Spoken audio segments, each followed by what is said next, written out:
Gate 14 podcast. The boys have made it home from the road trip heard around the world. Avery and I have arrived from St. Louis, Missouri. I can't say what the Jays did this weekend was play baseball, but we'll go into that in a little bit. JR, what's up, man? How you doing? Good, man. I was laughing, loving the content all weekend. A few jabs on me not showing up. A lot of jabs I saw. From I think it who? was on when you guys posted the video, JR stands in the mud. We might have to put out an official statement about me not going. I actually I found out I actually looked into flights. I mean, the price was actually through the roof. Like $800 for like a one-way But flight. you're rich though. No, but I mean, I'm not spending money like that on a one-way flight to St. Louis. And then I figured out that I had to take care of my dog this weekend, which she just would have been left alone, which would have been funny to realize once I was in St. Louis. But but overall, man, love the content. Seems like you guys had a blast. I'm excited to hear more about what the atmosphere was like. It was good. No, it was a good weekend. I am obviously very tired. I didn't sleep a couple nights. Because one, I was just sketching out about the hotel we were at. Well, we'll go into that obviously. That hotel was fucking insane. Like it was. I wouldn't wish that on my worst enemy. Like Quality Inn and Suites, send the Quality Inn and Suites to fucking hell. Those piece of shit crumb bum motherfuckers. If they ever think about sponsoring this podcast, I don't want none of their money. That hotel was so greasy. It looks like, dude, and you could tell, like I could tell they didn't clean it because when we got into the room, there was just a Cheetos bag, empty Cheetos bag, like beside my bed. And I was like, so no one just took a look at this, huh? But yeah, Avery, what was you slept like a baby. What was your experience like at the Quality Inn and Suites? I usually have no problem sleeping pretty much anywhere. I can just That's fall, true. fall asleep as quick as possible. The bed was actually okay. Like I didn't, the first one we stayed at in Indy, that bed was cement. Like that shit stunk out But it loud. was a good hotel though. So we Sure. sacrificed a clean and nice hotel for a legit like shit dump. And I've stayed in dumps. Listen, in JUCO, I stayed in dumps, but that was a fucking dump. I can't, it was cheap. There was a reason it was cheap, and that's why we stayed there.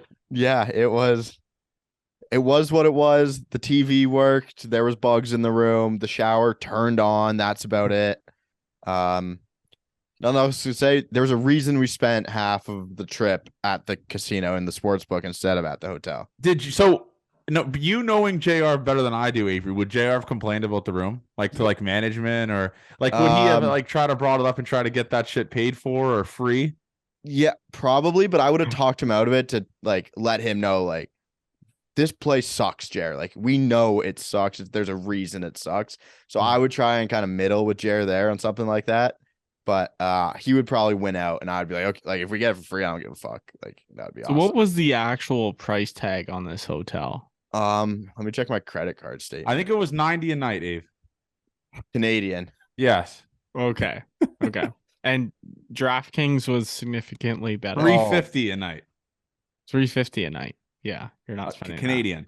Yeah, no, it was nightmare fuel. But yeah, no, it was the weird thing about the hotel was is like this is how you know it's just fucking garbage when you go to the front. You know, usually after hours you have to like to go through the front of the door, you have to put the card in for the doors to open up. There was a loophole. The side door, you didn't need to put your card in. You could just open up the side door and just walk right into the hotel. I mean, it was it was a catastrophe. I mean, the secure it was and the people on top of me and Avery were fucking doing UFC fighting. It was so loud at like 6 a.m. I couldn't believe it, Abe. They were so fucking loud. It was it was outrageous. We were up kind of early. Was that for the game? We were up at like 8, Yeah. and yeah, it was nuts how loud it was, honestly. But that's part of the experience. Like if we didn't actually, I would have been fine if we didn't go to that hotel at all, but then things wouldn't happen. So it happened. I don't want to stay there again. I don't want to really go back to St. Louis ever again. But Yeah, the stadium was really nice. for sure. Stadium was nice. Let's go into it. So, um, obviously the stadium was. I know we were talking. We won't harp on as much as we did, but it's so nice, man. It's legit. Like in my opinion, I would probably say it's a top 3 in all of baseball, top 2. I know we were talking about top 5, but I don't know what other stadiums compete against that besides maybe Petco Park and PNC Park. That stadium is insane. There's just so much to do there. There's stages everywhere. It's crazy. Yeah, I think it's nicer than PNC, the park itself. But PNC just has an awesome background. That's what makes it so cool. And I guess the arch in the background, what a useless piece of. Yeah, I'm out on the arch. I couldn't be more so out on the arch. it's the gateway to the Midwest, but like you can't go through it. There's the Mississippi River, I'm pretty sure, goes through it. Why don't they put the arch over the river so the boats can go to? Feels like they missed out on something there. Someone explain the arch to me like I'm a child.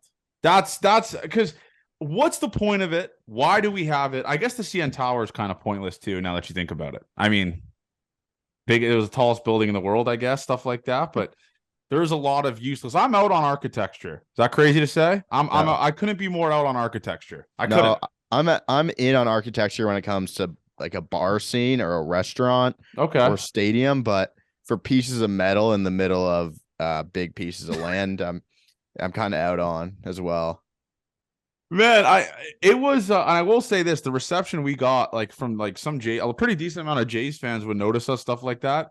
It's crazy how well the Toronto Blue Jays travel. I mean, there was I know it was opening day was a little bit different, but there was a decent amount of Jays fans there in St. Louis, out of all fucking places, man. There was a decent amount of them. Yeah, you don't know how many people live there. There's a couple people we met who went to school kind of around. One guy who just lived there who was wearing a Jays something or other, but that was nice to see. It's a big landmark. Again, it's a nice stadium to go to as well, kind of like a bucket list for people, I think. So it's a nice place to go to. If it was, say, like Tampa, and maybe they wouldn't have traveled as well. But no, that was awesome to see. Let's talk about that Thursday episode. So just so that people have a behind the scenes, because obviously it makes my skin crawl to look back and watch that podcast, because JR, did we sound and look as fucked up as we thought we were? So I watched it and was that like actually that was at like 3 a.m. Like no, we recorded that at like legit 12 o'clock to 1 a.m. Like okay. Yeah, you guys looked pretty banged up. Someone actually mentioned to me that they watched the episode and said that they're definitely fucking hammered. Like when you guys recorded, I was like, oh yeah, they were definitely mangled.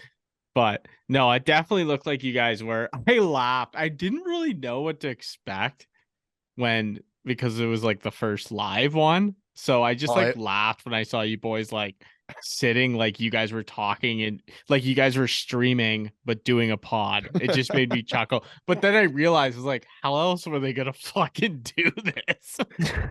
Yeah, I wasn't doing a 2-camera setup, or anything. couple angle. Well, the chairs weren't the same size, so I'll be honest with you, I look tall as fuck. So credit to me for I picking the took right the chair. comfortable chair so I could kind of just relax. Of course, Johnny. Oh my god, I died of laughter at the whole time. Just a little background: we told Johnny the lighting was going to be horrendous. It was good. But Johnny didn't believe us. Your CTV News lighting, like I saw some pictures. It looked like you were in a cave. It looked like it's at fucking so dark. 7 a.m. Jared. What do you expect? But they said the lighting was. They told him he was too bright at times too. Really? They wanted that. Yeah, maybe the contrast or something. But Game 14, man. Did anyone recognize the boys down in St. Louis? Yeah, like we said on the pod, a decent amount. But I wanted to circle back to that fucking in-person podcast. Well, we had a meltdown with the audio, JR. So we recorded originally, but honestly, JR, I am so happy the first recording didn't get out, because I don't remember anything. I don't remember that first recording, and I know we sounded so much more fucked up in that recording, where I am so glad those are the lost files. I'm so happy, dude. Yeah, you guys weren't that fucked bad. Up. You guys put together like the pod made sense. But that was an hour after though, JR. Like picture an hour before when I've had like 6 or 7 vodka Red Bulls. Avery's absolutely mangled. I don't know if Avery was as mangled as I was, but Avery was fucked up. The original one, I know for a goddamn fact we were just speaking in circles. So that, and then to make it worse, so after we record, by the way, fuck you both for saying I was wrong with stuff. There was an echo, so I should have bought the fucking Zoom H3 thing that eliminates the echo when you do the What do you recording. mean there was an echo? There was an echo in me and Avery's mic. So when I had to go back to record the podcast, I had to stay up till 2 a.m. No, that's just, you know why? It's because of your mic, not ours. No, it was his and mine. So every single time I talked and he talked, I had to eliminate each other's mics after every single sentence to make sure there was no echo. And you could hear it a little bit in the YouTube because I missed a couple parts. But every single fucking time that we spoke, I had to cut something. And you dumb motherfuckers no, that's continue not to supposed doubt to me. happen. It's not supposed to happen. These are dynamic mics. Clearly not. Clearly fucking not, JR. Dude, that is such a bitch. What you had to do. I used to do that. Yeah, you think JR No. stay up till 2 a.m., motherfucker, and edit every single thing, every single time we talk for 40 minutes. What was Drunk. Avery doing? I was asleep. Avery was fucking asleep. No one is as hard as working as Johnny G. I mean, relax. I woke up at 7 a.m. to fucking edit the thing. That's fine, but I already sunk the clips for you, though. Yeah, then I had to go back and just wait for this thing to load and load and load on the shitty Wi-Fi. So what a nightmare it was. But first in-person podcast. We did. No, I would say it was a success, honestly, besides the fact that It's our most listened to episode and watched episode. Yeah, our most listened to and watched episode in history of Gate 14. It was fucking insane. I thought people would just be like roasting us and stuff. But another thing, so before we recorded JR, I drank so many vodka Red Bulls. I don't recommend doing that if you're a listener and maybe new to the drinking game. So do you know who we hung out with, Jer? Like the reason we got so. I saw those the guys from that go on your owner's box streams, right? Yeah. So there's Landon's from Missouri, and we'd kind of been talking to him the whole time, and his girlfriend and his parents were there. So we went out after to the bar and just. What was that bar? Oh, let's talk about that bar. It makes me sick. There is no bar like this in Toronto. That bar is right across the stadium. From field or from left field. From left field. Mm-hmm. There is a pretty much there's tables where you could eat and stuff like that and just have a normal day and just watch sports. And then there's like an upstairs where there's like a walk around common area with beer pong tables, a bar in the center, a country bar, a restaurant, and there's just a million TVs everywhere to watch sports and just get after it after a game. It makes me fucking sick. And if you're listening to this and you own a bar in Toronto, hit us up because we will make you the official post-game bar for the Toronto Blue Jays. We'll get after it after Jays games. We'll bring everyone there. It makes me sick there's no bar like this for the Toronto Blue Jays or Toronto sports in general, JR. Not one. It looked insane. It looked Real awesome. Sports could do it. I've never been to Real Sports. But Real Sports is more suit and tie, though. For sure. Yeah, I was just saying a space like that. That was a huge open space. And Bally Sports, it's called Bally Sports Live, Jer. And that's obviously the group that's going bankrupt currently. So we'll see how long they sponsor that space. But yeah, they did go bankrupt. I saw that. Dude, JR, So Jer, then it was after the Thursday game because it's kind of late. The other two, someone came up to me and like recognized me from the owner's box videos and said, "What's up?" I was like, "Okay, like what should we do tonight?" He said, "It's an early game, so there's not much to do really." And he's like, "Yeah, I kind of cleared out by the end of it as well." So we just went back to the casino as well. And you need to hear what we did last night as well.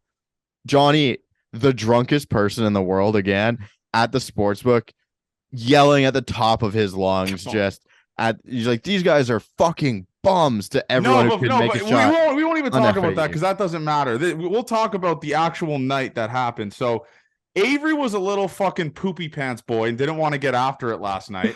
So I'm like, you know what? I'll drink enough for the fucking both of us. So we go to this bar and we go to that Bally Sports bar. And JR, this place was fucking rocking. Was absolutely fucking rocking. And me, I'm like, man, I don't really go out that much. I was like, man, I might as well just get after it here. So in a literal hour time Let's not forget that my car is at the casino. I'm driving home. So Johnny's yelling that at would have me. been like 10 hours after. Okay, maybe not. Maybe a little bit later. But JR, I am like in the mood. Everyone's having a good time. There's a bunch of, I will say this, listen, single Johnny, there's a bunch of rockets at this fucking place. So I go to the bar and not even trolling in like an hour time period, I have 6 vodka Red Bulls. 6 vodka Red Bulls. And they don't really start hitting me for a little bit. And then they hit me like a brick shit house. But when we're Ubering back to the DraftKings and we're just watching March Madness, and then I kind of sobered up a little bit, but I was absolutely shithoused for like the Thursday. I was just on another planet. I don't think I slept, but the Friday or like the Saturday, yesterday night, I was just pumped. And I wish Avery was there with me to just kind of go just experience being fucked up. But we'll have that at Jays game this year, all of us three. We'll be able to go out Saturday after a Jays game and get after it. So I guess it's not the worst situation. The funniest part of the night is the person that we end up sitting beside at the casino was he's the second all-time NCAA sack leader. and at the end of the night, so this guy like played in the CFL. He was wearing a Montreal Alouettes hoodie. We were talking to him. He was in camp with like the Rams and the Bengals, whatever. And we end up driving, us three, me, Johnny, and this guy who's a brick shithouse, defensive lineman, in my little car, driving him back to his truck stop at the end of the night. And then we go back to the hotel. It was just the people you meet at these things are something that'll you'll never forget. What it's all about. It was wild. Those cans in the US, they got to bring those here, man. They're just so electric. The beer like with the top, the circle top. Oh, dude. The cans you guys were drinking out of at the game. They rule, dude. You know the ones I'm talking about. You know what I'm talking about. The tall They're boys. So sick. The Bud Selects I was drinking. Yes. They fucking rule. They got to bring those to Canada. But yeah, no, it was at least we had fun because the performance of the last 2 days, and I will say this for the listeners, we didn't go to today's game. Thank fucking God, because I would have been miserable. We wanted to record tonight. Big four-game series coming up here. So we wanted to kind of get record tonight and just sleep in our own bed and not have to worry about arriving at 5 a.m. local time from a 12-hour drive pretty much. Speaking about taking care of dogs, my parents are in Nashville. My dog was also here alone. That I had to get back to. So that's the thing. So let's go into the game. So we'll break down the Saturday game. One of the most pathetic fucking performances I've seen in a very long period of time. The Bats, usually when another team walks 10 guys, you usually win that fucking baseball game, right? That was the most Toronto Blue Jays shit I've ever seen. If I'm Kevin Gossman, I'm going to that locker room and beating the fucking brakes off of every single guy that was in that lineup that was behind me defensively. It was embarrassing. Like the at-bats were unserious. Jack Flaherty's walking every single dude with a pulse, and you can't even push forward a run. You can't even get a hit off of him. It was embarrassing. That was one of the most embarrassing things I've ever fucking seen live as a Toronto Blue Jays fan, besides the 8-1 loss, obviously. Meltdown, sorry. It was tough to be there for sure. The weird thing I thought, so Belt strikes out 3-2, bases loaded, first inning. That kind of, you see him kind of bad body language for a guy who's a vet. Maybe that's his body language all the time, but I thought it was kind of piss poor body language. Obviously, he's DHing. He doesn't have anywhere to go. Kind of walks off, slouches off. Same thing starts happening again. We have 1-2, none out. I think Kiermaier comes up. It's like, yeah, Kevin Kiermaier's been hitting the ball pretty well, but I thought it was a perfect time to like get some action, bunt the ball. I'm not a huge proponent of bunting to score runs all the time, but it's like, hey, Jack Flaherty's fucking out there. And then we let him off the hook with I think it was a fly. I don't totally remember the plays, but I know Kevin Kiermaier got out with runners on first and second and no one out as well. I think he flew out to center actually. Yeah. But it was something that they talked about creating chaos on the base paths. I think we saw some today with Varsho stealing some bases, but Chapman gets thrown out game one, stealing a base. We don't see much of that at all. Game two kind of goes stale. I know you don't want to help a pitcher out who's really struggling, but I thought we could have created some offense in some different ways that game. It was another thing that really pissed me off with that game, and I know we talked about this on Thursday, was just the mismanagement of John Schneider. I mean, you have a runner on second and third, and Kevin Biggio is up against a high-velocity guy with Alejandro Kirk. You can make the argument one of the best hitting catchers in baseball, obviously top 5, top 7, and you let Kevin Biggio hit. Like, it just the little shit like that. And then another situation, Brandon Belt's up and you don't pinch hit Alejandro Kirk. You have Merrifield, you have Espinal all on the bench at that time. and you decide to leave it at that and just be. And I know he coached Cavan and all that type of stuff, and he's close with him, but have some fucking balls and pinch hit a guy. It was like Charlie Montoyo reincarnated on Saturday, and I guess you could say yesterday or today as well. But John Schneider has really done fuck all, to be honest. I'm a John Schneider guy, but I don't know what he has done positively for this team in the past 3 days. I know it's still early, but he's making some Charlie Montoyo-esque mistakes, some meltdowns. Well, maybe he was in Charlie's ear the whole time. That's actually I saw that tweet. I saw that tweet. Yeah, you never know that as well. I think there's some classic. What's the point of having a deep bench if you don't use it for any reason, right? That's kind of my thoughts on it. I would never have hit Kevin Biggio there as well, even though he was getting on base, no problem. But that's a step on their throats. Let's get a base hit time, not let's watch Kevin walk and let the next guy come up. I think. Yeah, Jared, what did you think of that game Saturday? Being like watching it on TV and stuff like that. Because I know the umpire apparently was pretty bad. We couldn't see that, but what was your reaction from that game on Saturday? Yeah, it was just like Flaherty looked like he was really bad, and we didn't have a hit, and he had like 7 walks and a hit batter. And I mean, Belt was up in some huge spots, but like he looks horrendous. But like he's barely had any spring ABs, and he's a very hot or cold hitter, so he's got to get sparked up a little bit. But I mean, he was bad at big spots, but just like we just couldn't get anything going. So it was tough to watch. I mean, the offense, it's almost sometimes worse when like you're getting walked so much that your big guys just can't even see strikes. And that's what it felt like it was almost getting to at a point at the start there. Like we literally had runners in scoring position, I think like 80% of the innings there with Flaherty. So it was frustrating.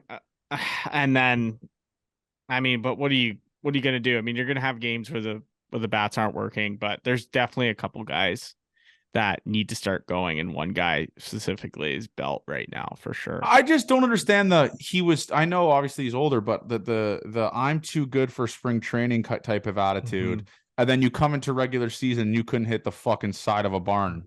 That 90 went right by him. Like multiple times, like a caulk shot 92. Like it was a legit caulk shot. Like I'm just throwing this to throw this in the strike zone because I can't throw a strike. And Avery posed the question: Is Brandon Belt on terrorist watch? Avery, where do you stand with this? Is Brandon Belt on terrorist watch? If he was going to strike out a third time, we had a graphic made, but luckily he didn't do that a third time. Yeah, it's just every big spot he doesn't seem. So we'll let him off the hook for now. It seems like he was planted here to just fuck up the team at this point. But I'll give him some time back. I was okay. Yeah, we'll see. It's just, man, that game stunk out loud. Kevin Gausman, I thought was really awesome again. The Cardinals legitimately could be a top 2 offense in baseball. And Kevin Gausman carved their ass up. Their ass up. For a guy who was BABIP to death last season, seemed to happen again. There was that squib kind of double down the line that Chapman throws his glove at. Some shitty luck again, shift related, positioning related issues that they thought they had cleaned up. I guess you'll never know where the ball goes every time. I thought he was sharp again. He's our number 1 guy. It's kind of what we thought. It's not even close in my opinion either, man. I love Manoah, but it's not really close. He's constantly shown up in the big stage, and Manoah's kind of, I'm not going to start the narrative that he's not a big game pitcher, but he's kind of shit down his leg more often than Kevin Gausman has in the big game. Yeah. I think he's just I think he's going to be consistently our best pitcher this year.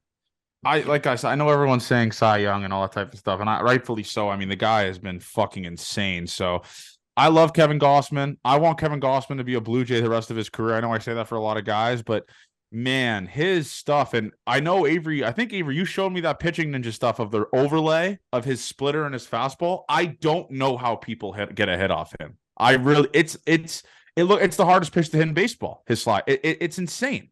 Yeah, the splitter was good. He had a 50% out of zone swinging strike rate on it last year, I believe, which is great. If you can throw, they're swinging at balls that consistently, That is a very good thing for you. And that worked off him throwing so many strikes with his fastball. And him throwing so many strikes with his fastball, I think got him hit a little around last game. Okay. And That's what happens. Another thing, and maybe you guys talk me out of this. I think you guys probably will end up doing it. I'm out on Calvin Biggio again. I'm sorry, guy. I'm gonna get roasted for it. I am so fucking done with Calvin Biggio. That error he made at first. I know Vladdy has to pick that, I guess, or at second, but he can't hit velocity. He might go 0 for 60 with 30 walks, fine. But fuck me, is he just terrible to watch at the plate. He swings under everything. He is so behind every pitch. He can't hit over 93. I was a Calvin Biggio stan, and then he decided to just stop hitting again in spring training. Maybe I jinxed him. I can't do it anymore. I'm out on Calvin Biggio. I'm sorry. I have to be out on him.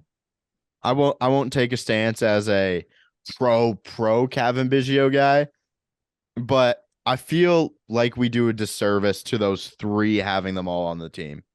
With Merrifield, Santiago Espinal, Calvin Biggio. How can guys get better when they're not going to be able to get consistent? Exactly. Espinal not seeing the field to the third game. I could think he's the best player in the world. I could think he's the worst player in the world. Kind of tough for anyone, right? It's just like Dylan Carlson waits to the third game and he has a couple hits today. It's the Cardinals have too many outfielders. We have too many second basemen. It's tough to manage that way because I feel like the Cardinals are a well-balanced team and pretty well-defined roles. Like, Tommy Edman, he's going to play shortstop. He's going to hit 9. Brendan Donovan's going to play second base. He's going to hit first. And then you can filter it through with Jordan Walker, those other guys, like Alec Burleson playing as well instead of Lars Nootbaar. But they seem like defined roles.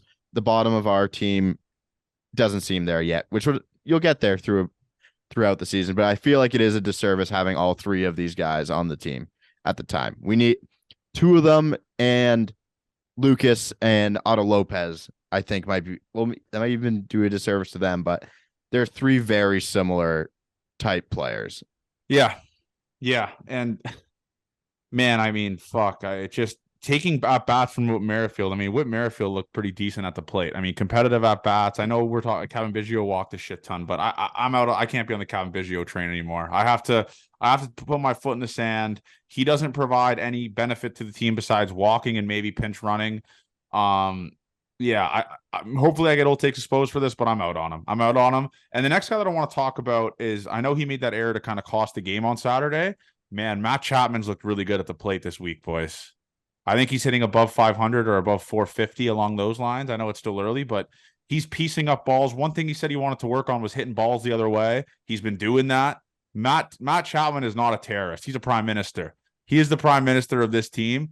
He looks so fucking good. And that error was embarrassing at third, something you never see from Matt Chapman. But man, he's looked good at the plate.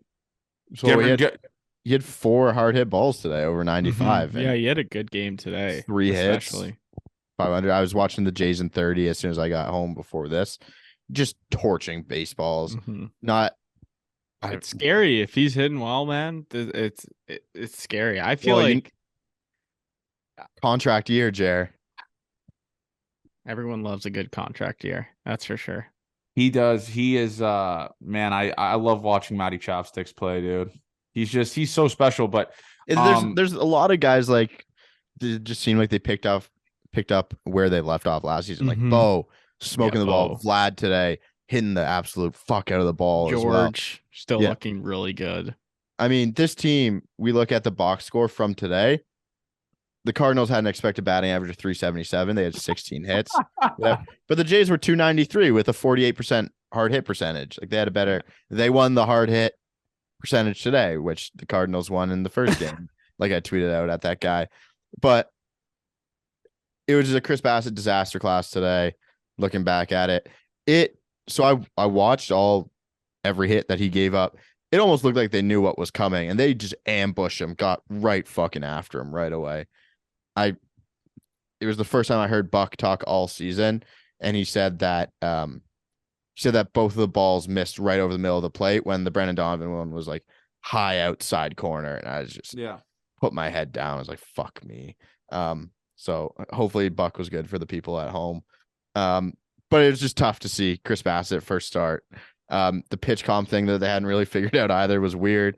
And yeah, maybe I would like some help from the dugout calling some pitches, but he said he's never had 6 pitches hit hard. I thought he had 7 pitches. He should be throwing his 7th one the rest of the fucking time as well. Yeah, that's another. Yeah, Avery. I mean, you hit the nail on the head. It just, I know obviously we didn't get to like physically watch Chris Bassitt. I was looking at like the Baseball Savant a couple hours ago, and I was looking at his just he every single pitch got hit hard. Like he even said it. He was like, I've never had this where all 6 pitches are getting absolutely torched. Listen, I know Jay's Twitter hates when you just react to something because they just say you're overreacting, which fucking pisses me off, which is something that I'll go into in a little bit here. But so Barrios was known to be Mr. Consistent before last year. He comes into last year and just gets absolutely dog walked game 1, and that kind of sets the tone for the rest of his season. This is something that might happen to Chris Bassitt, man. I mean, he's known as Mr. Consistent. We were talking about in the offseason, he does give up a lot of hard contact as well as a lot of a weak contact, but he got fucking shelled.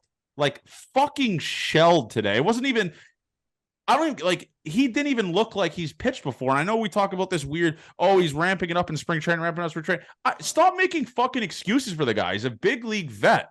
Like, that was embarrassing to be a first career start for the Toronto Blue Jays. Obviously, you're hyped up, all that type of stuff, and you just shit down your fucking leg in that game. And I know there's tons of year left, stuff like that, but if he keeps doing this, how many excuses are we going to make for the guy? It was terrible. JR, what did you see watching that game today? Because he looked like he had no confidence, and I hate the fact that pitchers call their own pitches. I will say that as well. That's another thing that's just been pissing me off as of late. But yeah, what did you see, JR? Why is it? Yeah, I mean, it was terrible. I mean, terrible. I mean, every excuse in the book was probably brought out after the game, like the whole pitch clock thing. He's got to get used to it, and I get it. He's a very slow pitcher, and calling the games, whatever. I think he made a comment there, but I mean, the baseline is it was just like a start that was just, I mean, maybe he came into the start and thought he was kind of going to walk right over this lineup, or he didn't need to prepare as much. I don't know what happened, but that was just, I mean, that's as bad as it can get right there. It literally can't, it literally can't get any better. I don't see this being like what we saw from Barrios last year, which was pretty much almost every start. I think it was just fuck. It was just a terrible way to start the year for him. Okay, let's go. Let's go through some numbers here. Every single pitch spin rate down from last season. Every single pitch except the slider velocity down a significant amount from last season. Zone contact percentage of his pitches. The cutter was the only one with a zone contact percentage under 92%. Every other pitch he had zone contact of 92% or 100% on every single pitch. So when he was throwing it on the zone and when they were swinging, they were making contact. He wasn't, again, he is a pitch to contact guy, but a 92% zone contact percentage is going to lead to a lot of hits, a lot of balls in play, BABIP to death type thing. Swings and misses. He only had 4 swings and misses on 57 pitches. You're going to get hit hard. For a team that's that good, kind of probably set up for a disaster, and it went probably how it was going to go. I don't see too much. Yeah. I don't see too many like issues with it. He's never given up that many home runs in a game. It was shitty.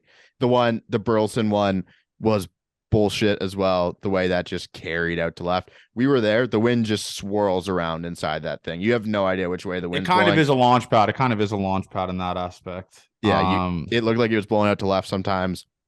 And then we get up to the top and it felt like the wind was blowing into us. So that was weird.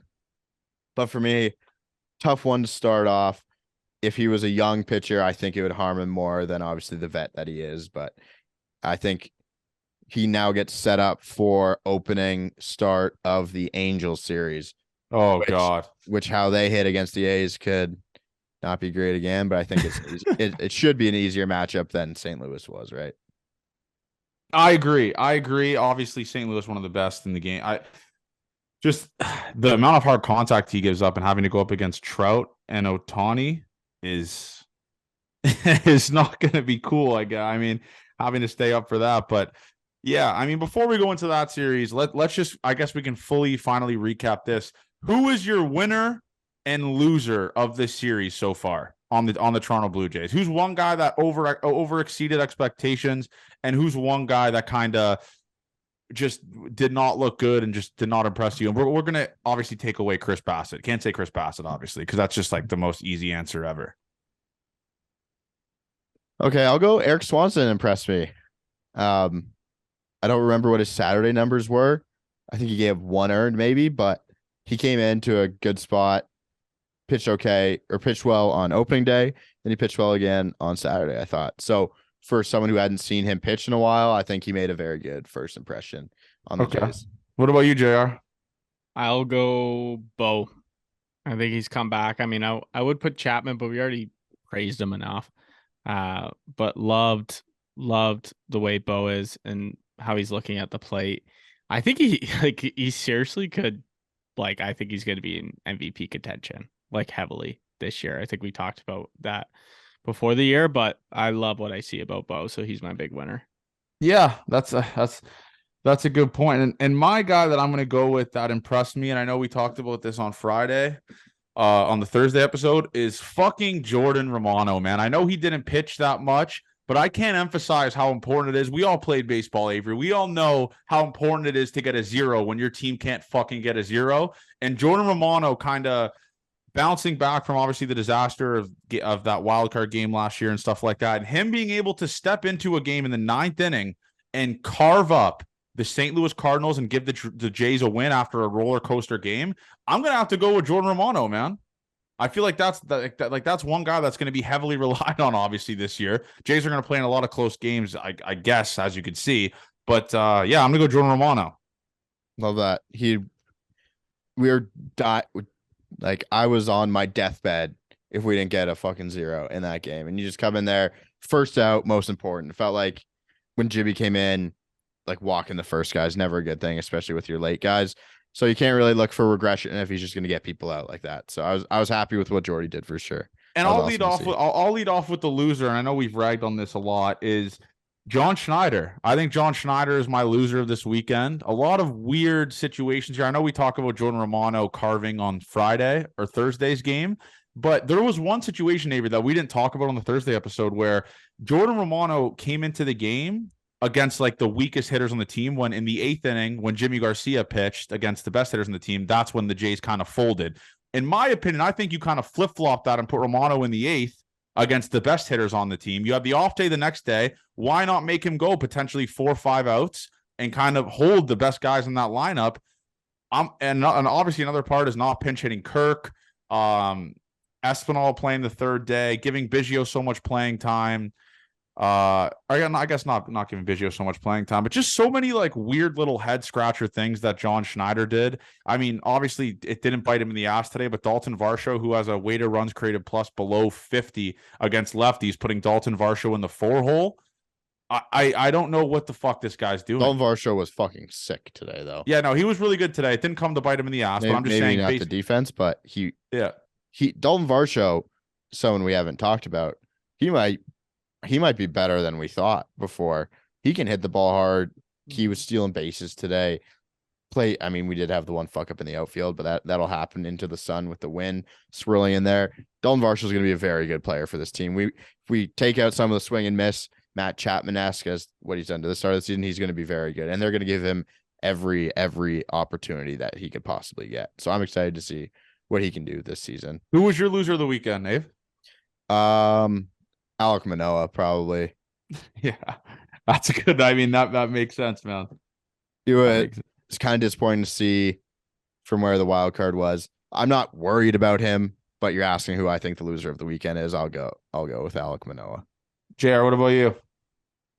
I'm gonna stick with what I saw from Belt.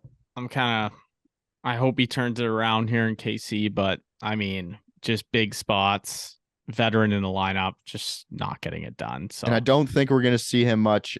We should probably see him in 2 of the 4 KC games because we're going to have Bubic and Daniel Lynch as starters. And I doubt with what we've seen against the lefty today, we probably won't see Belt as well. So, And if I told you last week, maybe you would believe me, but we have the potential here for Yusei Kikuchi on Tuesday to outpitch Alek Manoah and Chris Bassitt in the first week of the season. I mean, if I told you that like a month or 2 months ago, you would say, Johnny, you're fucking brain dead. But Kikuchi, is the ball's in his hand. If he carves on Tuesday, everyone's saying Kikuchi pitched the best out of all the Blue Jay starters, maybe not better than Gossman, but Kikuchi carved. So I am excited to see that. And I will say this, we will be streaming that. If you think we're not streaming the Kikuchi season start, you're brain dead as fuck. And Kikuchi Corner lines up for a Saturday against the Rays. I mean, everything's just starting to come along for the Gate 14 boys here. But let's go into the preview of this upcoming series, boys. Can I say one more thing? Yeah. Kevin Kiermaier's been a nice addition. I want to say that as well. That's another guy that's been a winner. He could definitely be a winner. I mean, just looks fantastic. I mean, that running play. And one thing is like, oh my God, man, we got to stop comparing this outfield to last year's. Like, I think I saw it like double digit amount of times. I definitely of just comparing everything to the old outfield. It's like, give it up at one point. Like, yeah. I was just kind of like, look, obviously these guys are better. Like, anyone with a fucking eye knows that George Springer is better than Teo in fucking right field. And then they're like, why are we like we're analyzing like plays from last year, like very specific plays. It was driving me nuts. It's like, what do we like? Why? But I mean, it just goes to show that like we expect that this outfield is like the best in the major league. I think it is the best defensively, 100% the best defensive outfield. And I know, and just to piggyback what you're saying about Kevin Kiermaier, Avery, the guy went 4 for 9 this weekend. Maybe one of the only guys that had a pulse in the batter's box, like at the bottom of that order. Kevin Kiermaier has been, and I said this to you today. Some of the swings were sorry as fuck that he got hits on, but he did a job. But he knows that's his job, though. He's not a home run guy. He'll never. I mean, he's a guy that's like, he said it. He knows his role in the 9 hole. I'll hit singles if I have to. I'll just get on base for these big dogs, which is what he did. That's what Kevin Kiermaier is supposed to do. And he's, man, JR, I don't know if it's like this on TV, but he just looks so goddamn naturally good in that outfield, man. Like when he catches a baseball, it's just different. When Kevin Kiermaier catches a baseball, I'm like, this guy in his mind, he thinks he can catch every single ball that's in the center field vicinity, which is something that we've kind of been missing with a little bit of a banged up George Springer and Teo and all those type of guys. I know comparing last year, but Kevin Kiermaier, man, that play he made to save a run on Thursday was massive. He's unbelievable on the base pass, and fuck, do I love Kevin Kiermaier. I want him to play every day. I really do. He's just such a little fucking spark plug down there. Yeah, he's a little rat. Be a rat at the bottom of the lineup. They have one in Tommy Edman, the Cards. Yes. Tommy Edman. Yeah. So yeah, I'm not. Listen, I'm not going to over-evaluate this series, I guess, man. But I am happy with what I saw from the offense, even today, man. A lot of hard hit balls. Thursday was fucking awesome. Maybe one of the best Jays games I've ever been to. Friday was a meltdown. Obviously, terrible offense, but that happens in baseball. So I'm not going to discount this offense. I'm still happy with where this team is at, but man, this is you can't be giving away games like they did today, man. 10 walks was a gift. Or sorry, Saturday. You have your days messed up so bad. Yeah, sorry, Saturday. So 10 walks was a fucking gift, and you lose that game. If that comes back to bite you in the ass, man, it's going to look terrible because you will never get 10 walks in a fucking baseball game again. That might just never happen again. Yep, you're right. But new series, we have the Royals are going to win one game of this series. I don't think they won. Not Kikuchi Day though, right? Hopefully not. But they're so due, unfortunately, for a win. But it's a big one for Brios. It's a big one for Kikuchi. The starting pitching that we thought we were going to be great at hasn't shown up yet. Besides Gossman, literally 1 out of the 3 starters. But yeah, I'll go into the pitching matchup. So Jose Barrios tomorrow, I guess today when you're listening to this, against Brady Singer. Yusei Young Kikuchi against Kyle Bubich. Manoah versus Greinke. And then Chris Gossman. Did I say Bubich? Babich? Did I say? They call him I like think or Kyle or something. whatever. And then April 6th, which I believe is the Thursday, is going to be is Kevin Gossman pitching against, I don't know who the number 2 guy is for the Royals. I think the series is easily winnable, obviously. I mean, the Jays should not be losing series to the fucking poverty Kansas City Royals. And you are right, Abe. They are going to somehow weasel a win in this series. I just hope it's not against Barrios or Kikuchi. Mm-hmm. Or Manoah, I guess, or off of any of the pitchers. But they're going to weasel away a win. I just... it would just absolutely murder me if Barrios gets fucking dog walked tomorrow against the Kansas City Royals. It would murder me. Yeah, that would put me probably into a good depression, most likely. But the Twins looked really good against the the Royals this weekend. But they have guys who don't have hits, like all over. Mm-hmm. Yeah, Casey's Melendez, like... Bobby Witt, I don't think have hits this season. Mm-hmm. Vinny Pasquantino's hitting 100. Salvador Perez is hitting 360, but then everyone else, like this bottom of the lineup is sorry. Yeah, so, that's a we get to see our good friend Jackie Bradley Jr. though this week. Yeah, revenge game. I think the Jays take 3 or 4 with these. I'm sorry. There's just I think there's going to be a fire lit under their ass. They kind of got embarrassed this weekend, especially after that Saturday performance where you get, obviously, we keep harping on it, but the Saturday performance, you get embarrassed. Today, you get embarrassed, not even in the same stratosphere of just a normal baseball game that you can kind of hang your hat on. Just absolutely just dog walked. I think they spank the Kansas City Royals this week. Spank them. I'm going to say 3 or 4-0. Along those lines. Okay. Hell yeah. I'll go because it's baseball and I'm ready to be disappointed. I'll go 2-2. Oh my god. Every time with this guy. That would be such a disaster class, Ave. If he went 2-2 against the fucking Royals. I mean, I definitely wouldn't be happy with it, but different than hoping for in a prediction, right? True. I'm gonna go 3 out of 4. What's the game? What's the game? That's gonna come to live. Springer leadoff dinger, first dinger of the year. The Jays haven't hit a home run yet. I mean, today I was watching them and they were flying out to the track a lot and hitting the balls hard, but the other games it didn't. Game 2 is like almost impossible to hit one out because the wind, right? Yes, correct. Mm-hmm. The wind was nuts and it was cold. That was the easiest under game in baseball history. Yeah, free money, bro. Free money. But the fact that Jays don't have a home run yet after 27 innings of baseball and one in which you score 10 runs makes me sick to my stomach. Legitimately makes me sick. There's an explosion coming. There's going to be 1 billion home runs in this series coming up. I think KC's kind of a launch pad too, if I remember correctly. I think there's a lot like the ball travels there. Let me look at. I can have some leaderboard of park factors here. I home run wise, Kansas City ranks the 3rd hardest park in baseball to hit home runs at. Okay, so it is not a launch pad confirmed. But no, I'm pumped to see it, and I just want to see the Jays just skull fuck someone, right? I just want to see like last year, like a 15-2 game where Vladdy goes 4 for 6, Springer goes 4 for 6. Bo Bichette goes 3 for 6 with 2 nukes. I just want to see a skull fucking Pornhub-esque. Fucking kill him. Okay, I'll have a prediction then. I think we see a Kansas City Royals position player pitch this week. Wow. But you're predicting a split series over there, eh? That's one of the wins they're going to skull fuck though. I'm going to say this. If the Jays do go 3-1, the game they lose is against Zach Greinke because they can't figure him out. Okay.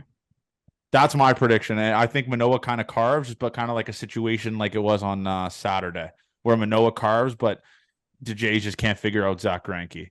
Because Kyle Bubich, or whatever the fuck his name is, he's trash. That dude is terrible. If Kikuchi loses to that dude, the Kikuchi clan is just an absolute shambles. I will say that. If they lose to Kyle fucking Bubich, give it up. Chris. Whatever, dude, his fucking name is, man. I don't care, but the Royals are in a rebuilding phase. The Jays have no fucking business splitting with that team. No business splitting with the Kansas City Royals. All right? That's just plain and simple. I will be pissed off if the Jays split this series. I'd rather them lose 3. If they lose to Chris Bassitt, yeah, that's about as bad as it gets. Honestly, I'm looking at some of the numbers from last season. That is really bad. Yeah, he is terrible, man. They should be lighting that fucking dude up. But all right, so I have a hypothetical I talked about with Avery in the car, and I think this will cause a good discussion here with the Gate 14 community. JR, you can answer this first. I was thinking about this, and I was a little bit harsh here when I said it with Avery, but would you sacrifice a Toronto Blue Jays World Series to miss the playoffs 25 years after? Or would you rather make 15 American League Championship Series out of those 25 years and never make the World Series? Which one are you preferring? Man, that's tough.